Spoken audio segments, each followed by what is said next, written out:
2. My boss stole my Super Bowl tickets, which I received from a client after months of working overtime on a project. You should be grateful you have a job, he said. I acted dumb and said, enjoy the game. He had no idea how Monday would be fun. I tilted my head, feigning confusion. The game, the Super Bowl, I furrowed my brow. Oh, I didn't go. The client's expression darkened. That's strange, because I personally arranged for you to have 2 seats. Right, Robert? Robert froze, a flicker of panic crossed his face, but he quickly forced a laugh. Oh, yeah, see, there was a bit of a mix-up. Evelyn wasn't able to attend, so. The client cut him off. So who did? Robert shifted uncomfortably. I took a client. The client let the words hang in the air. Andrea cleared her throat. Robert, just so I understand, are you saying that you took corporate seats, meant for an employee as a personal gift, and gave them to someone else without authorization? Robert swallowed. The client wasn't done. You know, I was really looking forward to seeing Evelyn at that game. I thought it was a fitting reward for months of hard work.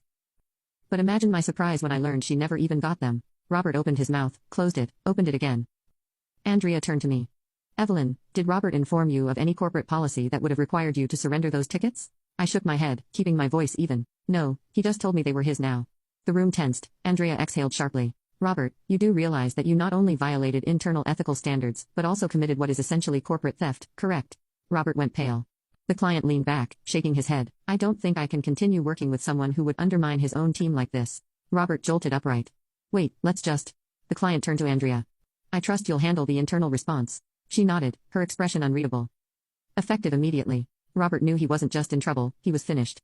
And I just sat back and enjoyed the show. Robert's silence stretched across the conference room like a noose tightening around his throat. His face, usually smug and full of arrogant confidence, was now a shade of red that teetered on the edge of panic. Andrea, the VP of Corporate Partnerships, leaned forward, folding her hands together on the table.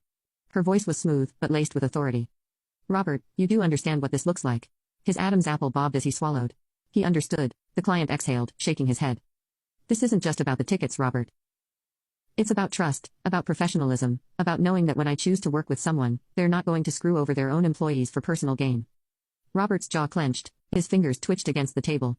He looked around, searching for an ally, but there were none. The other senior partners, who had been silent up until now, exchanged uncomfortable glances. No one wanted to be associated with this mess. I sat still, hands folded neatly in my lap. I didn't smirk, I didn't gloat, I didn't need to. The silence stretched until finally Andrea spoke again. Robert, did you expense anything related to this trip? He blinked. What? She tilted her head slightly. Did you charge the flight, the hotel, any meals, any transportation to the firm's account? The panic in his eyes was answer enough. The client chuckled under his breath, but there was no humor in it. You use company funds to take someone else to the Super Bowl with the tickets meant for Evelyn. Robert tried to pull himself together. He sat up straighter, cleared his throat, and forced a thin smile. Listen, I understand how this looks, but I was thinking about the firm. I was cultivating a relationship with a valuable investor. The client cut him off. What investor? Robert blinked. Excuse me? The client leaned back in his chair, arms crossed. Who exactly did you take to the game? Robert's mouth opened and closed like a fish gasping for air. Andrea tapped her fingers against the table. Robert, answer the question. He hesitated, his mind scrambling for an excuse, for any way out of this hole. I already knew the truth. Robert hadn't taken an investor. He hadn't taken anyone important to the company. He'd taken his brother-in-law, a man who had zero business connections, no potential deals, no reason to be at that game other than to drink overpriced beer and enjoy the best seats in the house. And Robert had expensed every penny. I could see it on his face, the realization that there was no way out of this. The client shook his head. Unbelievable. He turned to Andrea. I want it noted that my firm will no longer be conducting business with Robert Fowler moving forward. Robert snapped his head up. Wait, that's not. The client continued as if he hadn't spoken. If you'd like to assign a different senior partner to handle my account, I'm open to discussing that. He turned to me. Or, quite frankly, I'd prefer to deal directly with Evelyn moving forward. I managed to keep my expression neutral, but inside, I was screaming with satisfaction. Andrea nodded. Understood. She tapped a few notes into her tablet. Robert, we'll be handling this internally. I suggest you take the rest of the week off while we review the situation. Robert's face drained of all color. He opened his mouth to protest, but then he saw the expression on Andrea's face, on the client's face, on everyone's face. He was done, finished, and he knew it. He stood abruptly, chair scraping against the floor. Without another word, he stormed out of the room, the glass doors swinging shut behind him. The silence that followed was heavy.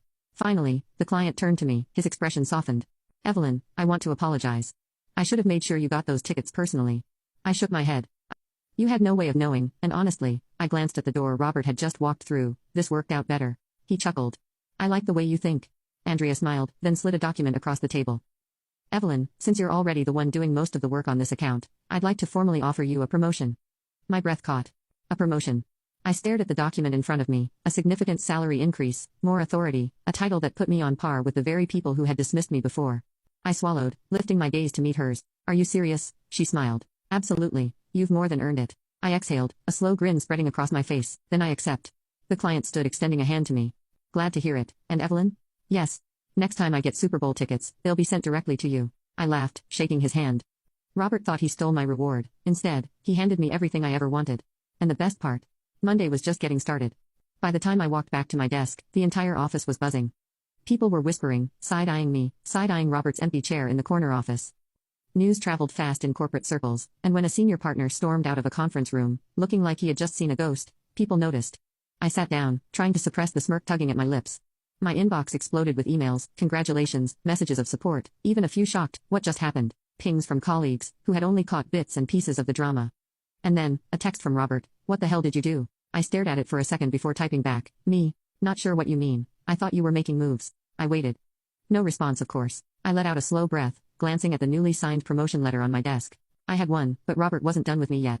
Robert's last move. An hour later, I got the email. Subject, HR meeting, immediate attendance required. I clicked it open. Evelyn, please report to HR immediately. This is a mandatory meeting. I frowned. Robert wouldn't go down without a fight. I grabbed my notebook and made my way to the HR office. The receptionist barely made eye contact before gesturing toward the glass-walled room in the back. Inside, Denise from HR sat at the conference table, looking uncomfortable. Across from her, Robert. He didn't look smug anymore.